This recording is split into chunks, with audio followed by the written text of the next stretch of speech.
what's going on with Ali's feeding tube. Flashlight. There was like a big hole in Ali's belly.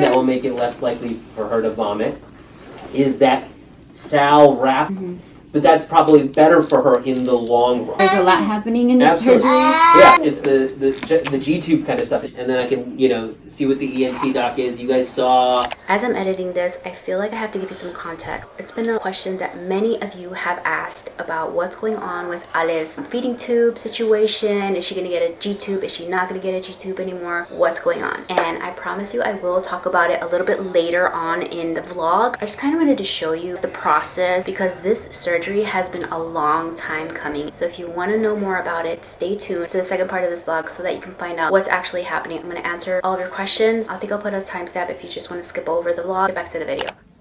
You want to take it off? I'm tired. I'm gonna go. I got coffee. It's been a long day already. I think it's 12 o'clock. We got here at 9. So like appointments after appointments after appointments because we're seeing the whole cranial team. This girl is going wild.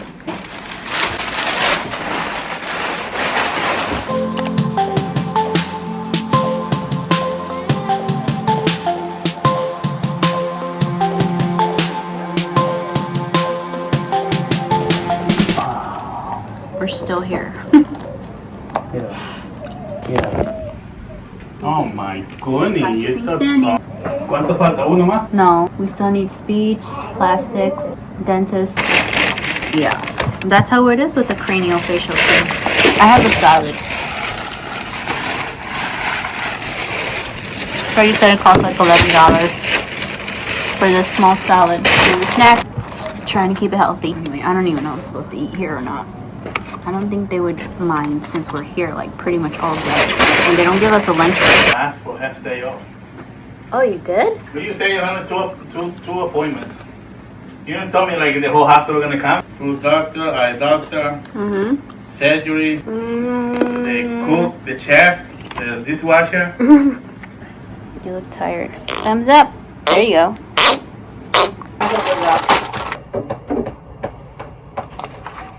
She's bleeding because it's my blood. Yeah.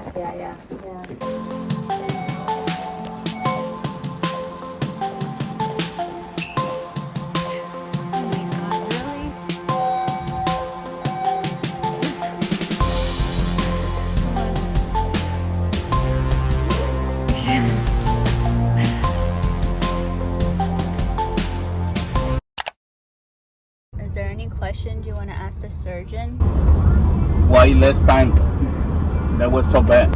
What are you talking about? The last time she got infected and then all the blood products come out. The good thing we know already how this thing happened. You know what I mean? I feel stupid. I was so mad like myself. Like I see her suffering and we don't even know nothing. She was so dehydrated.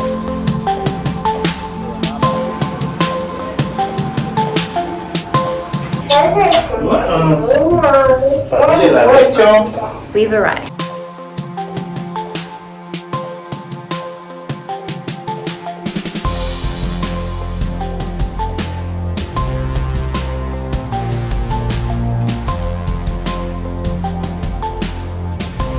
Tube back in the right place, see if we can clean this up, fix it all up. It's not going to be in the same spot, is it? Well, you're right about here, actually. There's not a lot of other places I can go. Tight constraints. Mom and Ali. Next day, and we're back at it.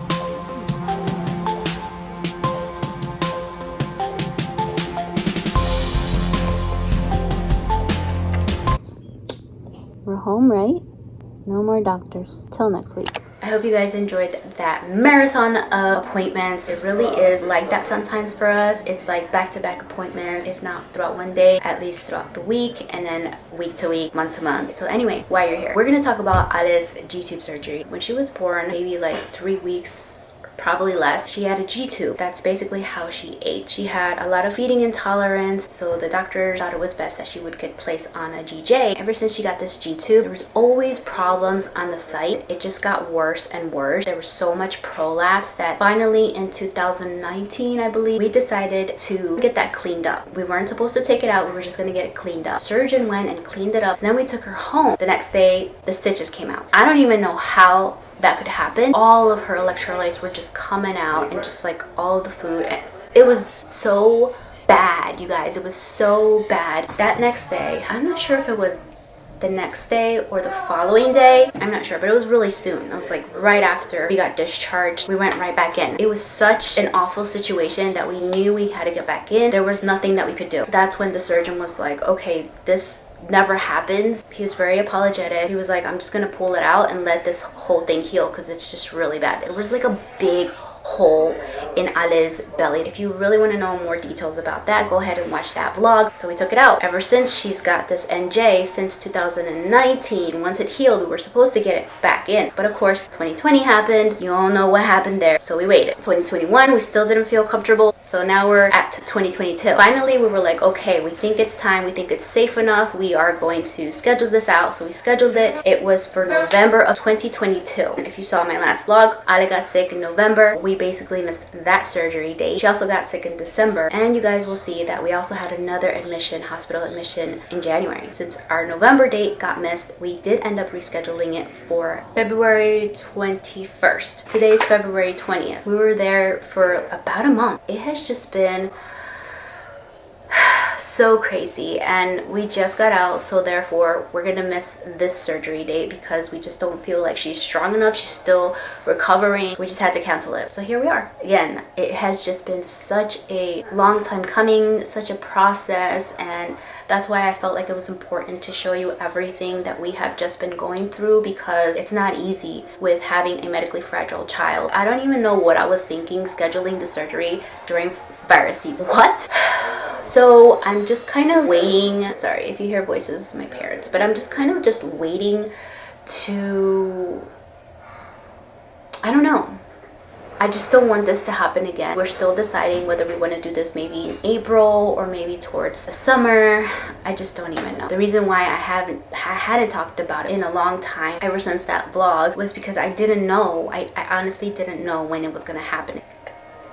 So she is going to get a G-tube instead of a GJ. The surgeon feels confident that she can actually do this. He was just like, let's try her on a G-tube before I go placing a GJ, because if you don't even give her a chance to feed her in the stomach, you're just never gonna know. She hasn't been fed in years, like literally since she was born. Like, you haven't really fed her in her stomach, and now that she's older, you finally found the right formula. Let's try it. And that's what I really loved about this surgeon, because we did get another surgeon. You guys, we did get another surgeon. I did not feel confident going back to the same surgeon, but I feel like I have one more thing that I was gonna tell you about this G-tube surgery. We're gonna try to do multiple surgeries at once. That way she only goes down under anesthesia once. With everything that has happened, I've been asking God to show us when is the right time. That as much as we want this to happen, we don't want to do it without him. If he says no, then fine. We're gonna be fine with that. When she got sick, I was like, maybe we can still make it if she recovers fast.